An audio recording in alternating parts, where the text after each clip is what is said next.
سوال یہ پیدا ہوتا ہے کہ آپ کوئی ایک ایسا گانا دیں جس سے کم از کم معاشرے میں اچھائی پیدا ہوتی ہے۔ یہاں پر آ کے ان سوالوں کا جواب دینے میں حکومت بھی میرے خیال میں ناکام ہوگی کہ ایک اسلامی ریاست میں گانے کی کون سی اقسام ہونی چاہیے، کون سی نہیں ہونی چاہیے۔ بسم اللہ الرحمن الرحیم۔ السلام علیکم۔ امید کرتا ہوں اللہ کے فضل و کرم سے آپ سب خیریت سے ہوں گے۔ سب سے پہلے ہمیں دوبارہ سے بیٹھ کر یہ فیصلہ کرنا چاہیے کہ پاکستان کی منزل کیا ہے۔ ہم نے بحیثیت پاکستانی قوم کا جو زور بازو ہے، جو قوت فکر ہے،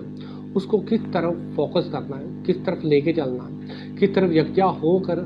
ہمیں دن رات ایک محنت کرنی ہے اور پاکستان کو اقوام عالم میں ایک منفرد اسلامی ملک بنا کر جوڑنا ہے، یا پھر ہمیشہ کی طرح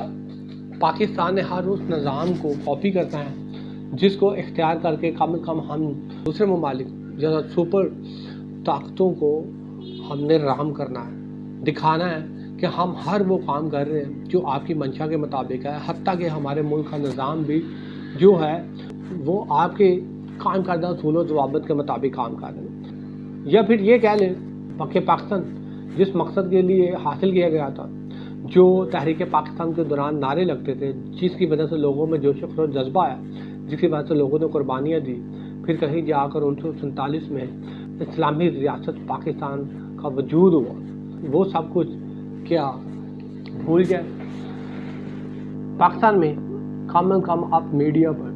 جتنے بھی ایکٹر ایکٹریس یا یہ کہہ لیں شوبز سے منسلک لوگ ہیں، وہ یہ کہتے ہیں کہ ہم پاکستانی ثقافت کو پروموٹ کر رہے ہیں، پوری دنیا میں پاکستان کا ایک اچھا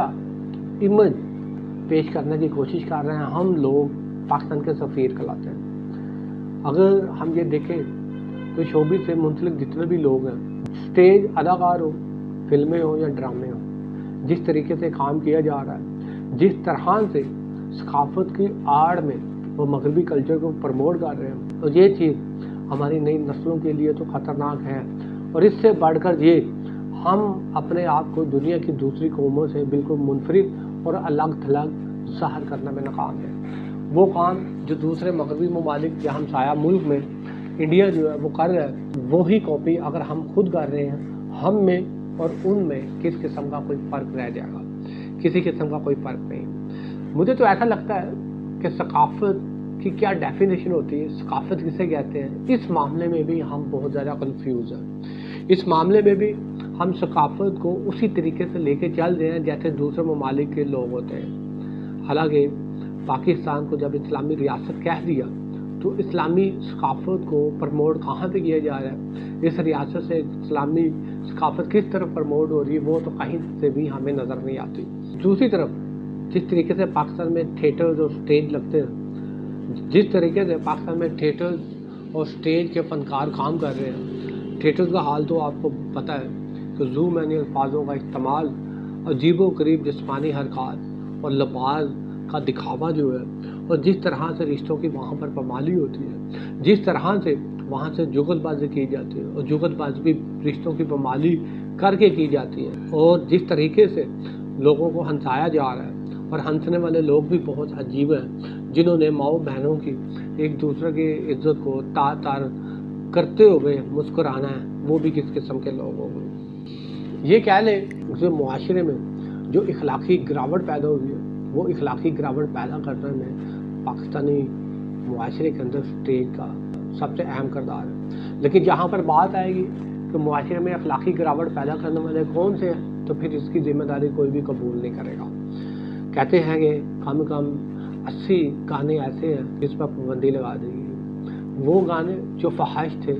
وہ گانے جو ولگیرٹی پیدا کرتے تھے، ان پر پابندی ہے۔ ایون ان کے لباس جو ہے اس پر بھی حکومت پنجاب جو ہے وہ نظر رکھے گی۔ سوال یہ پیدا ہوتا ہے کہ آپ کوئی ایک ایسا گانا دیں جس سے کم از کم معاشرے میں اچھائی پیدا ہوتی ہے۔ یہاں پر آ کے ان سوالوں کا جواب دینے میں حکومت بھی میرے خیال میں ناکام ہوگی کہ ایک اسلامی ریاست میں گانے کی کون سی اقسام ہونی چاہیے، کون سی نہیں ہونی چاہیے۔ اصل میں سارا مسئلہ ہی یہ ہے کہ ہم نے پاکستان کی صحیح منظر کا تعین ہی نہیں کیا۔ ہم جہاں پر پاکستان کو ایک اسلامی ریاست بنانا چاہتے ہیں، وہاں پر ہم نے ساری جو ویسٹرن ویلیوز ہیں اس کو بھی اڈاپٹ کیا ہوا ہے. نہ ہم ویسٹرن ویلیوز کو چھوڑنا چاہتے ہیں، نہ ہی اسلامی ریاست قائم کرنے کا جو خیال ہے وہ دل و دماغ سے نکالنا چاہتے ہیں. اگر ایسا رہا تو کتنی دیر اس سوچ کے ساتھ ہم پاکستان کو آگے لے کے جا سکتے ہیں. 70 سال بعد اگر کچھ حاصل نہیں ہوا تو اسی سوچ کے ساتھ آگے بھی ہمیں کچھ حاصل ہونے والا نہیں.